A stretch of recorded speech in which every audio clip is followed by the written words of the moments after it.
kipindi chetu na cha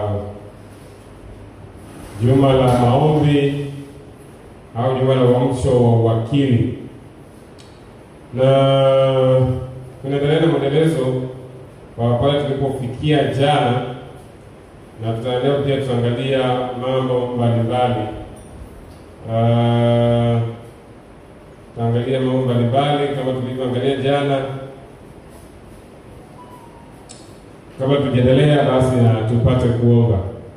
Muumbaji Mfalme, ni wakati mwingine tena umefika. Natamani kusikia sauti yako. Nena na watoto wako, maana wameacha familia zao, shughuli zao, biashara zao, safari walizokuwa nazo, ratiba wamebadilisha, wamekuja kusikia sauti yako. Na kuomba Yesu, zungumza nasi ili tusirudi jinsi tulivyokuja, lakini tukatoke na kitu fulani ambayo itatusaidia kuwa mawakili wema, lakini pia tusaidie namna kuishi katika dunia hii tukikutanguliza wewe na familia zetu, kwa jina la Yesu, amina. Jana tuliendelea kuangalia Mungu anapaswa kuwa wa kwanza, na tuliangalia kwa nini Mungu anapaswa kuwa wa kwanza. Kwa nini Mungu anapaswa kuwa wa kwanza? Na tumekuwa tukiangalia katika muktadha mbalimbali katika zile nyanja za uwakili, na tulianza na siku ya kwanza katika ufunguzi. Tuliangalia kwamba Mungu ametuchagua, na ametuchagua haijalishi umetokea kwenye background ya namna gani, lakini Mungu ametuchagua. Mungu amekuchagua na anatamani utoke hapo uliko uende sehemu nyingine. Na tukaangalia katika nyanja mojawapo ya uwakili wa muda, ya kwamba Mungu ametupa muda, masaa 24, siku 7 na miezi 12, na tunapaswa katika muda wote huo, muda wote tuliopewa, cha kwanza tunapaswa kutanguliza nani? Mungu. Na tunamtangulizaje Mungu? Unapoamka, kabla hujapanga ratiba zako, anza na nani? Na Mungu. Tafuta muda wa kutafakari, muda kwa utatenda kwa ajili ya kuzungumza na muda na Mungu wako. Na hii itaonyesha kwamba kwa vile umemthamini Mungu katika muda ulio nao, basi hata muda mwingine uliobaki utaendelea kumthamini. Na tukumthamini hivyo, hata tutakapoanza shughuli zetu, tutakuwa tumemtanguliza Mungu, na Mungu ataingilia kati, kwa sababu tulianza na yeye. Lakini tusipoanza na yeye, unaweza ukashangaa umeamka asubuhi, alfajiri pengine saa 11 umefungua biashara au mambo ya nyumbani pale, kwa usafi, vyombo, kupalilia, kufanya usafi na vitu kama hivyo, mpaka nafika jioni unashangaa, mbona sijatoboa na leo niliamua kuamka asubuhi. Aliweza kuenda kwa shughuli zako, na baadaye utaangalia mbona ni kama sijafanikiwa. Lakini pale ambapo unapoanza na Mungu, inawezekana ukafanya kwa kiasi kidogo, lakini kimsingi kile ambacho umekikamilisha, inawezekana kama usingeanza na Mungu umechukua nafasi kubwa. Na hivyo tumeona kwamba Mungu anapaswa kupewa kipaumbele. Tunapoanza, tunapaswa kuanza na yeye. Na ndio maana tutagundua kwamba hata tunapofanya kazi ametupa siku 6 za kufanya kazi, moja ametenga kwa ajili yake. Inamaanisha nini? Ya kwamba uwakili unagusa nyanja mbalimbali. Na tumeanza na huo wa muda, kwamba tunapaswa kupanga muda wa kuanza na Bwana na muda wa kumaliza na Bwana. Hata mambo ya kuamka, unaangalia simu, kitu gani kiliopostiwa, anza kwanza na Bwana. Ukifika bidukani kwako, cha kwanza kabla hujafungua, piga magoti kama unaweza kupiga magoti, au ikiwezekana tafuta muda wa kuzungumza na Mungu. Mungu, naanza biashara yangu, naomba uilinde. Au kama unapenda kwenye malezi ya watoto, Mungu, siku ya leo nimeamka, nisaidie katika kulea familia, nisaidie kufanya huduma nzuri kwa familia yangu. Anza kwa kumtanguliza Bwana. Wengine huwa ni kwa vile mimi nachunga keko, nachunga Kariakoo, kuna kule kuna wafanya biashara. Na wengine walipotaka kufungua biashara zao, sasa pastor, tunaomba uje tusaidie, hata tuombee kwenye biashara zetu, tuanze na Bwana. Na ni jambo zuri ya kwamba tunapaswa kuanza na Bwana hata kwenye biashara zetu. Maana kuna biashara zetu Shetani pia jalala, anatamani mambo mbalimbali. Unashangaa kuna chuma ulete, kuna vitu ambavyo havieleweki. Lakini ukianza na Bwana unamkabidhi kwamba Bwana, hiki kabla sijafanya chochote, naomba nianze na wewe. Kwa hiyo tukifanya hivyo, tutagundua kwamba sisi ni mawakili wazuri wa Bwana katika nyanja ile ya muda. Lakini tukaangalia jana wakili katika nyanja nyingine nao ni mali. Bwana ametupatia mali.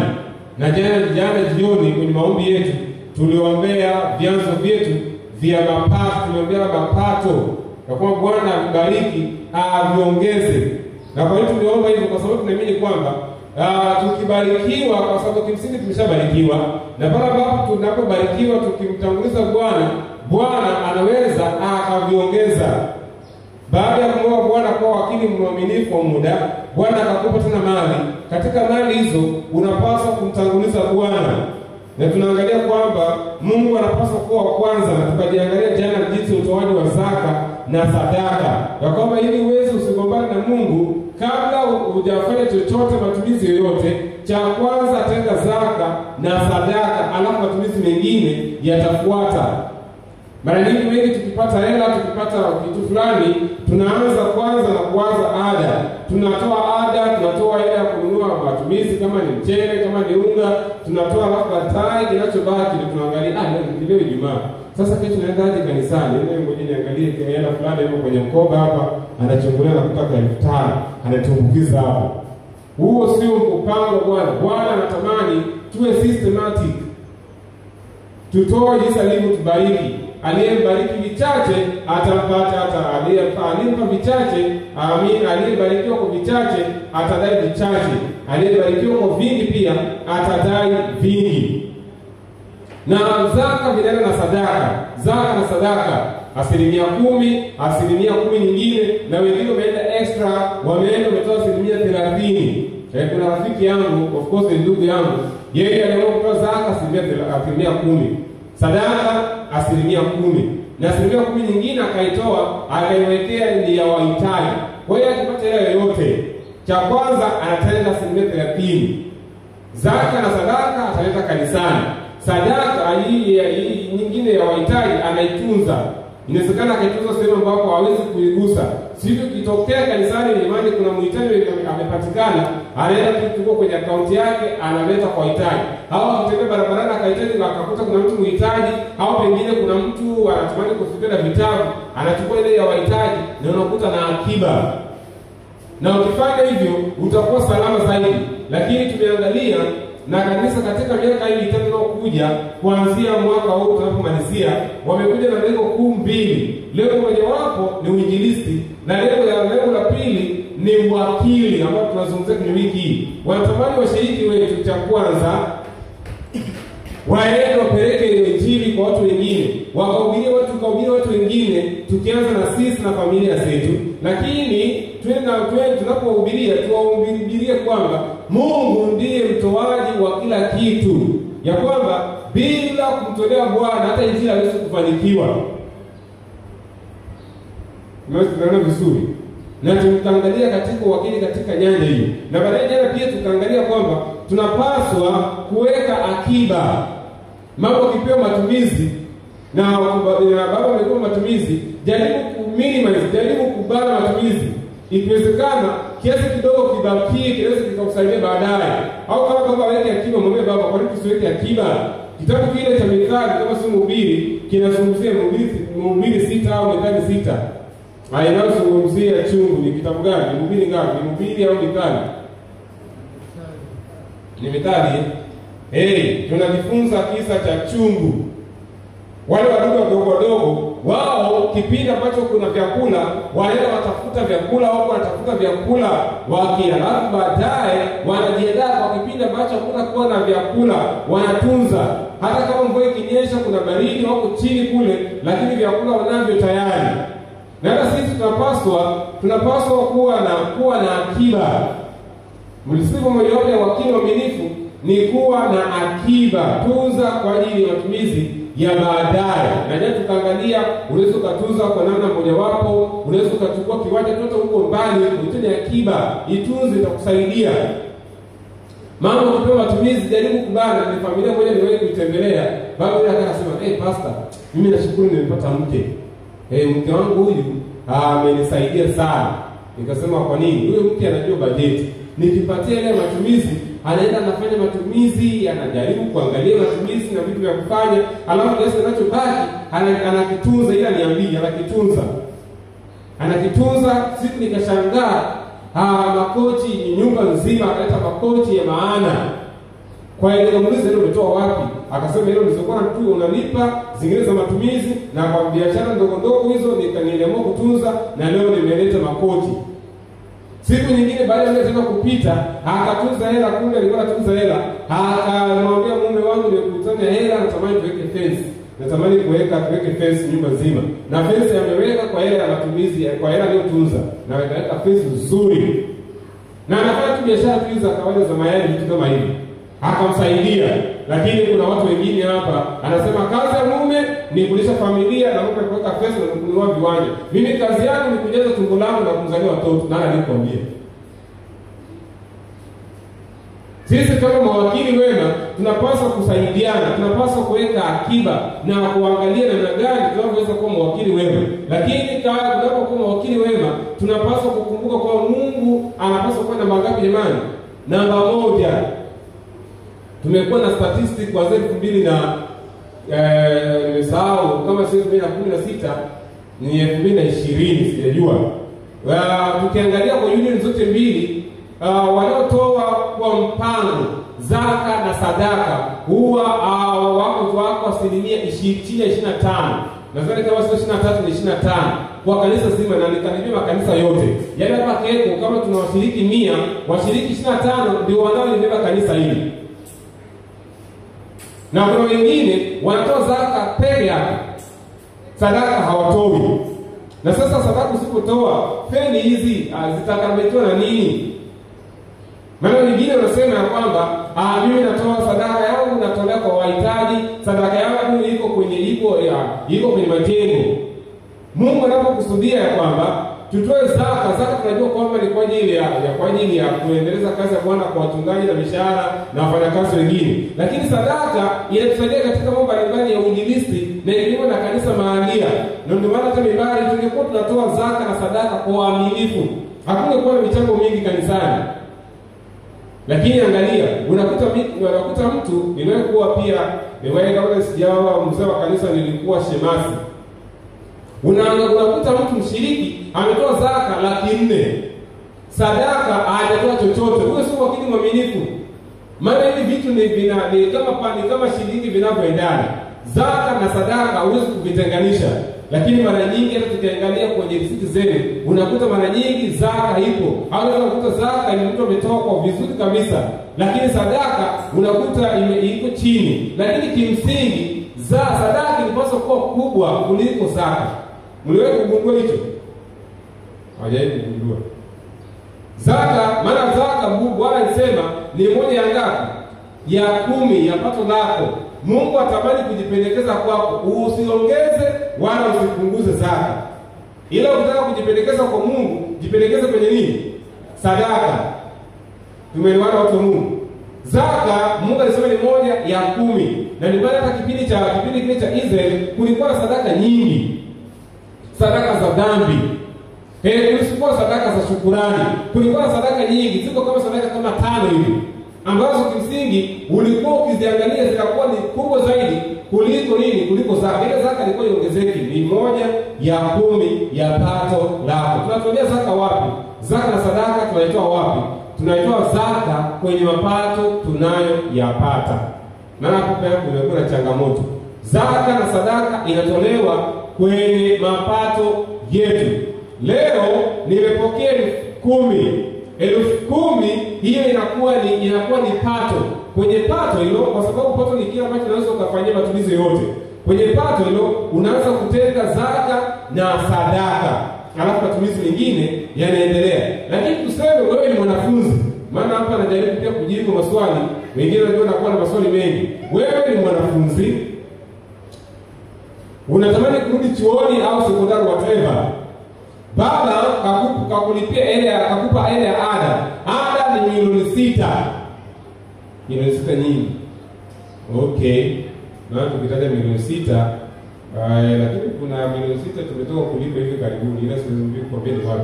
Okay, tuchukulie lengo yetu 500,000. Baba akakupa 500,000 ya ada. Peleka hii ni ada ya shule. Na akakupa nauli, na tuseme shule iko Moshi. Kutoka hapa mpaka Moshi nauli kakupa 100,000. Huwezi kutolea zaka na sadaka kwenye 500,000 ya ada. Tunaona vizuri. Hiyo imetolewa mahususi kwa ajili ya nini? Kwa ajili ya ada. Haiwezi kutoa zaka na sadaka, maana sio pato lako. Tumeelewana watu wa Keko? Lakini nauli amekupa 100,000. Ila kutoka hapa mpaka Moshi umefika, pengine umeongea na konda, yeye alikupa kama nauli 100,000, akijua kama nauli kutoka pale mpaka Moshi ni 100,000. Na tunatolea mfano. Umefika Moshi, gari limekuta kutoka Shekilango mpaka Moshi mjini ni 80,000. Umebakiwa na 20,000. Baadaye ukachukua ile taxi au ukachukua bodaboda au ukachukua nini? Na 5,000. Mpaka unafika destination yako umetumia 85,000. Kwenye ile 100,000 unabaki na 15,000, ambayo sasa hivi 15,000 hiyo inatoka kuwa sehemu ya usafiri, inabaki kuwa nini sasa? Pato. Maana unaweza ukaipangia inunue vocha au inunue vocha. Kwa hiyo kwenye hiyo 15,000 unaweza sasa ukatoa zaka na sadaka, alafu matumizi mengine yakaendelea. Tumeelewana watu wa Mungu? Au ni kwenye matumizi mengine. Mama umepewa hela na baba kafanyika, nenda kanunua matumizi ya nyumbani.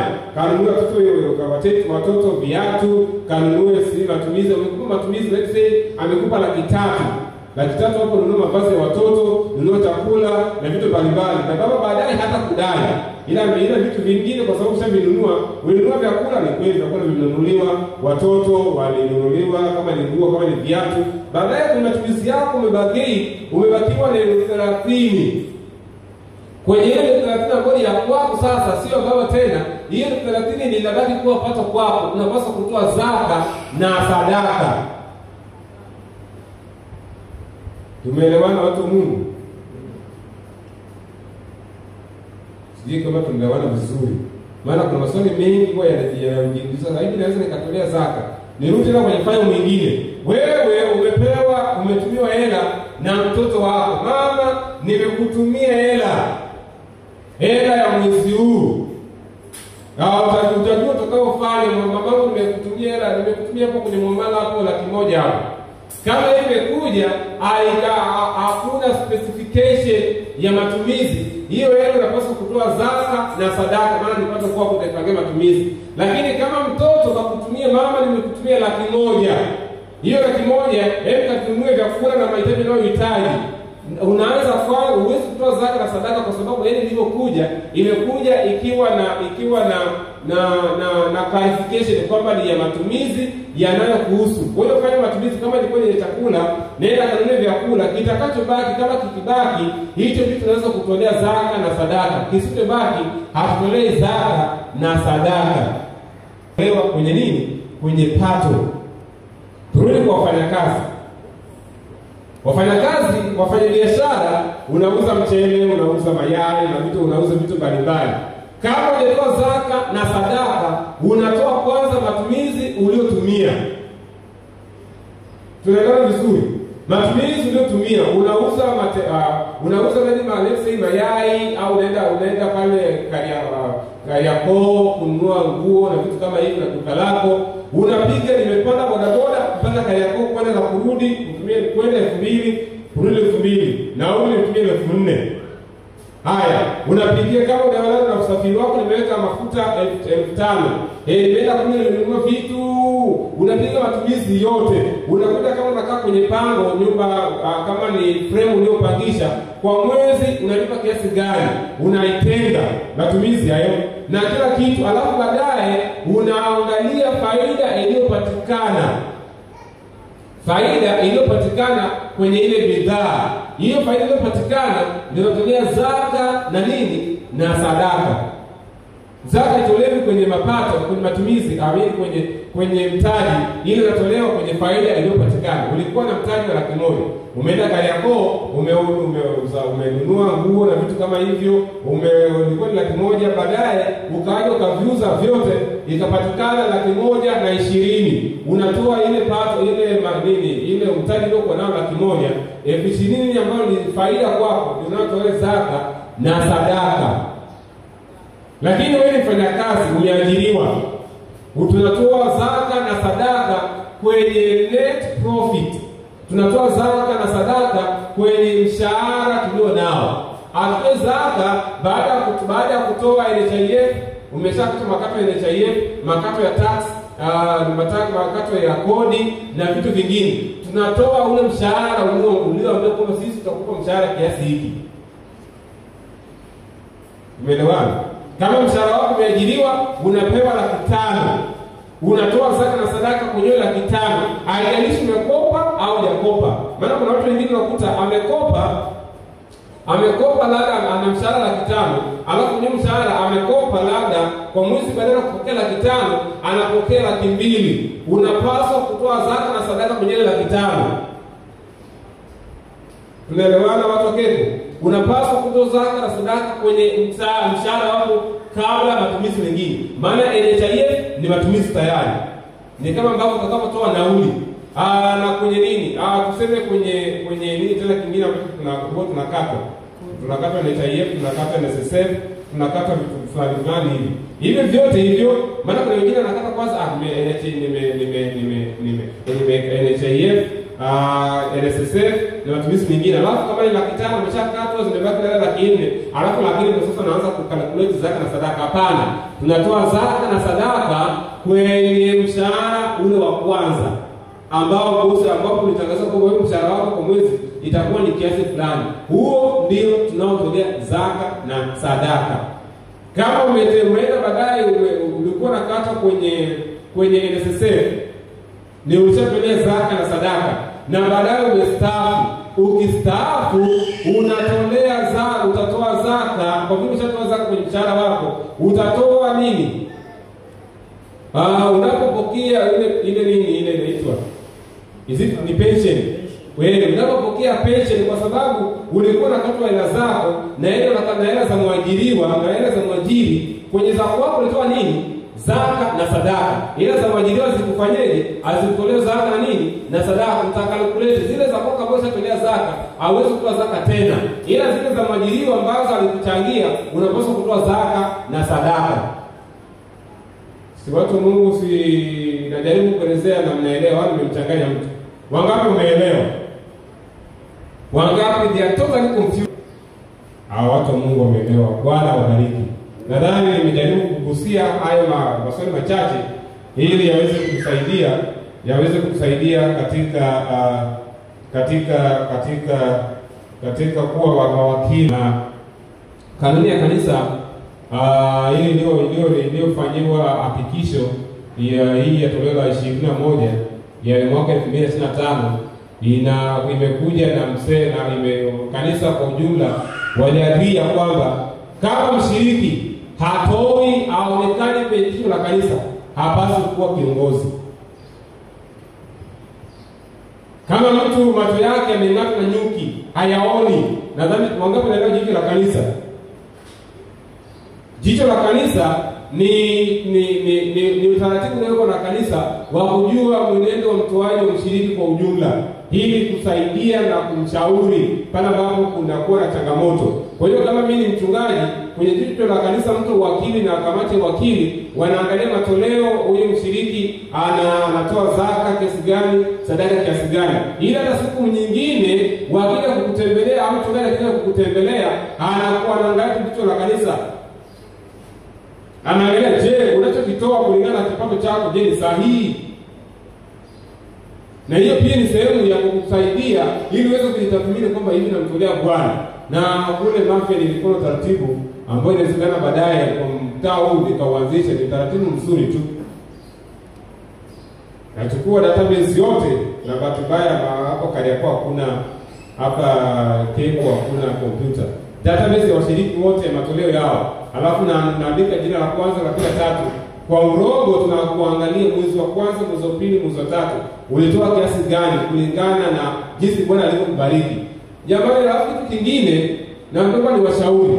Wengine wanadhani kwamba zaka mpaka ile kubwa. Nimewatoka kuambia Mungu ni tofauti na TRA. TRA ukifungua duka au na sehemu fulani ambapo unachukua kodi, umeuza au hujauza unatoa kodi. Hawajui leo wakaume wateja wakuja wao, as long as kwamba umesajiliwa wanadai kodi. Ila Mungu sio TRA. Mungu yeye anatamani tutoe kwa upendo. Amekubariki, mtolee. Hajakubariki mwambie Bwana, "Unanibariki sasa nikutolee nini?" Yaani Mungu ni mwaminifu, na ametupa free will. Ametupa namna mojawapo ya kutolea kwa uaminifu. Amekubariki wiki unamtolea. Asipokubariki unasema Bwana au kunibariki. Na Mungu ni mwaminifu. Akiona kabisa huyu mtu hajambariki na hajamtolea kwa sababu hajambariki, wiki ijayo lazima atakubariki tu. Ile sasa unfortunately wengine tukibarikiwa tunabugia. Alafu ndio tena tunamwomba Mungu, nibariki tena wiki ya. Mungu tena mwaminifu anakubariki, anabugia. Nataka niwatie moyo. Tumtoleni Bwana kwa hiari. Ukimtolea Bwana kwa namna hiyo niliyojaribu kuelezea, utakuwa na amani na Bwana. Na unajua kwamba matoleo pia yanakuza hali ya kiroho ya mshiriki. Wewe angalia wanaotoa zaka na sadaka kwa uaminifu. Inawezekana kwa moja kibinadamu tukawaangalia vingine, lakini anasema kama mtu akimpenda Bwana, akapenda na kanisa lake, atatoa kwa hiari yake mwenyewe. Hata kanisa lake atanipenda. Akiona kabisa hapo vioo havijakaa vizuri, kwa sababu anakumbuka kwamba alijinyima akamtolea Bwana. Ni rahisi kuangalia mzee wa kanisa au shemasi, mbona vioo vyetu kama kioo chetu kile kilipasuka? Kwa sababu kinamuumiza, maana alijitoa. Maana utoaji pia inatoa kwa kuumia. Ukiona kitu natoa bila kuumia, inawezekana hujatoa. Maana Yesu mpaka amejitoa maisha yake kwa ajili yetu, aliamua kuanguka msalabani. Mwandishi mmoja anasema, "You can love without giving, but you can't love without giving." You can give without love, but you can't love without giving. Unaweza kutoa tu bila kupenda, lakini huwezi kupenda alafu unataka kutoa. Bwana anatutia moyo ya kwamba tunapaswa kuwa mawakili wema.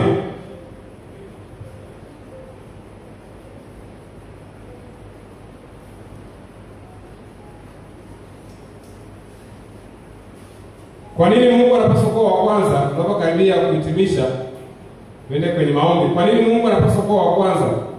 Jana tumeangalia kipengele ya kwamba ni usalama, maisha na mali. Tumeangalia juzi, tukaangalia ni ufunguo baraka na neema za Bwana. Tukaangalia ni sharti la ahadi za Mungu ya kuzidisha baraka katika maisha.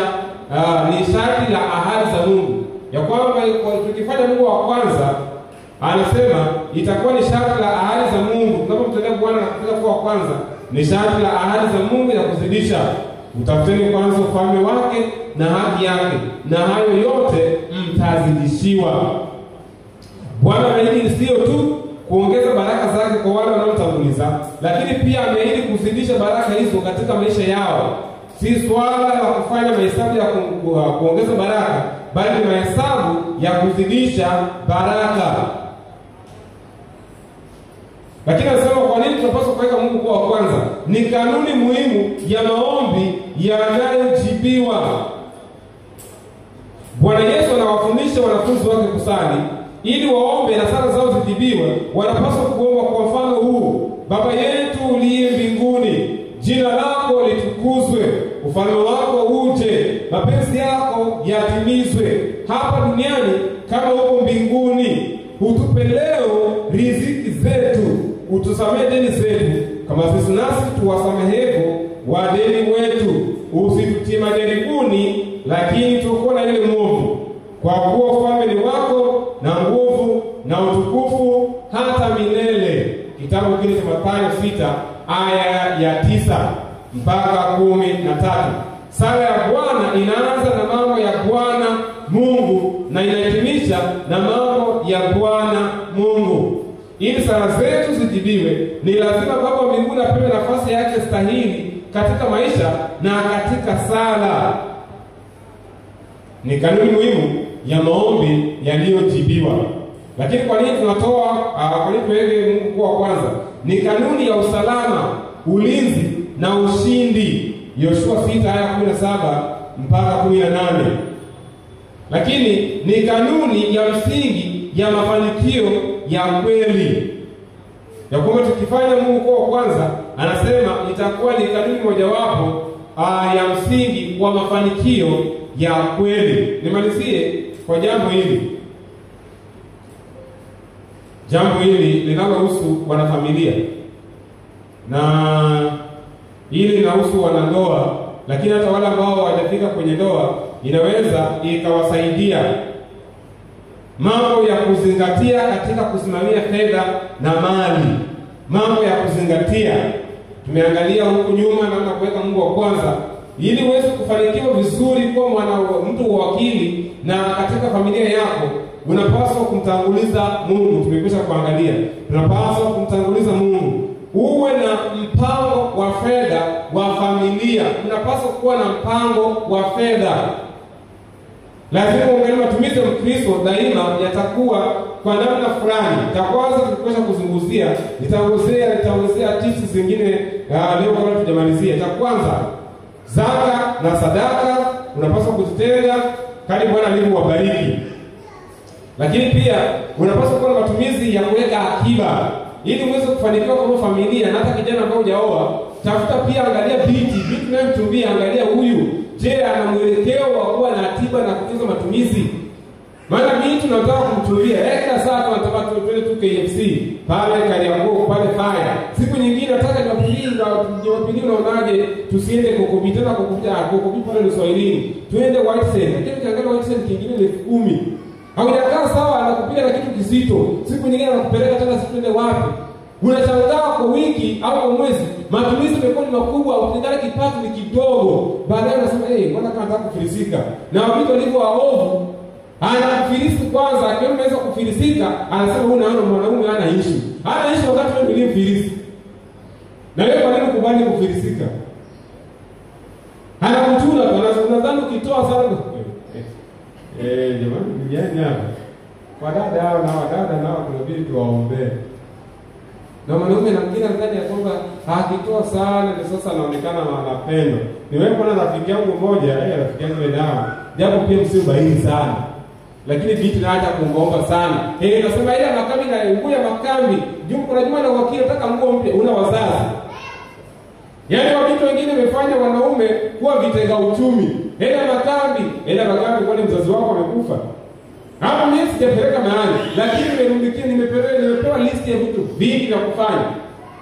Huyu yeye hapo yeye akaniambia basi mimi sio hela. Ila naye alikuwa hivi, lakini akiongoza siku akaomba 5,000. Akasema mimi la kutumia lugha, naomba nikopeshe 5,000. Isiye kama sio 5,000 ilikuwa ni 20. Nimesahau. Naomba nikopeshe. Kwa vile alianza na hili, nikopeshe, akamkopesha. Akamkopesha siku baada akasema bana, sasa wewe naomba nikopeshe. Akasema wewe uliniomba nikukopeshe, naomba nirudishie damu. Uliomba nikukopeshe. Na akambara kweli, naomba nirudishie. Naomba nirudishie damu. Na kweli kwa vile alitumia kukopa, inabidi arudishe. Dawa ya deni nifanyeje? Ni kulipa. Na hii baadaye inaleta nidhamu. Kwa hiyo hata baadaye nilikuwa akitoa hela naona kwa kweli hapa anahitaji.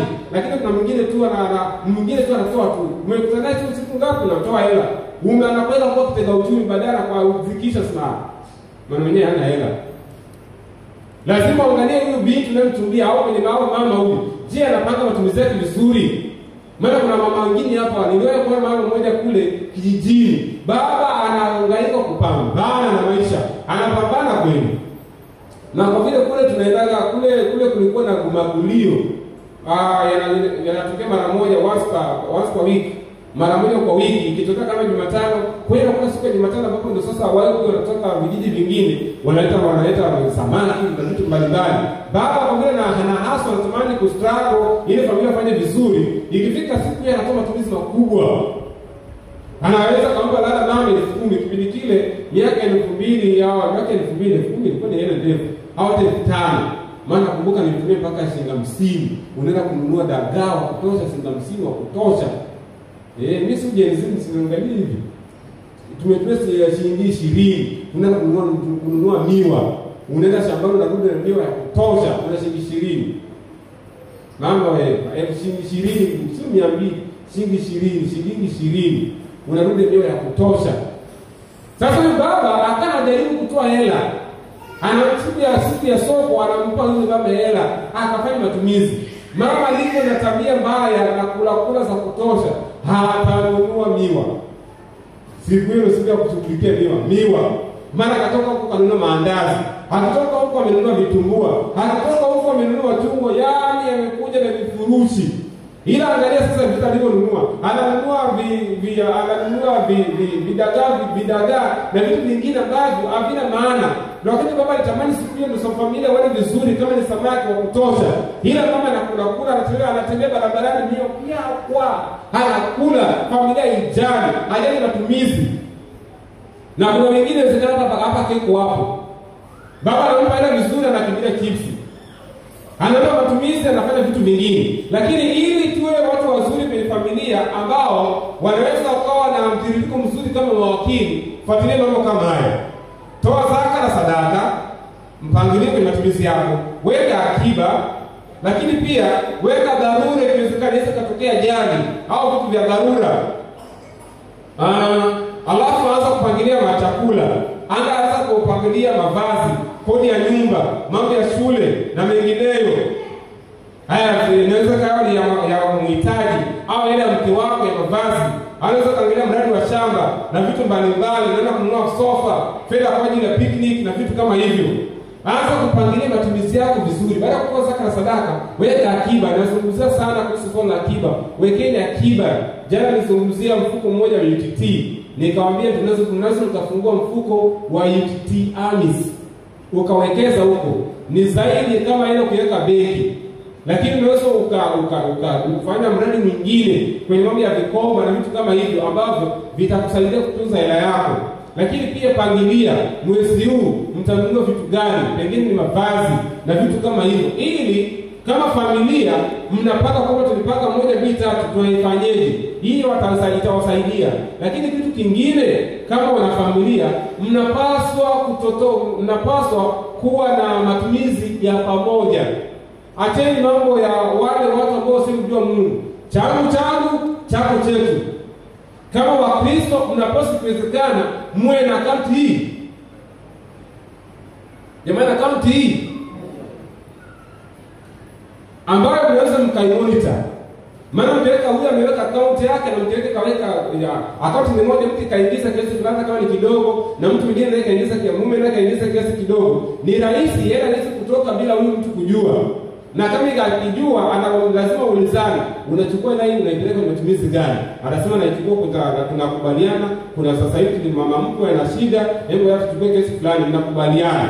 Je, tugawe kwa mama mkwe peke yake au tugawe na mamangu pia tumpatie? Mnakubaliana kama tufanye 1 2 3.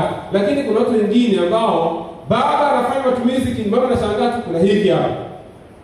Anashangaa tu baba kanunua nyumba. Hiyo jambo hilo sio nzuri kwa Wakristo. Sio nzuri kwa mawakili wazuri. Kule Nairobi iliwahi kutokea kisa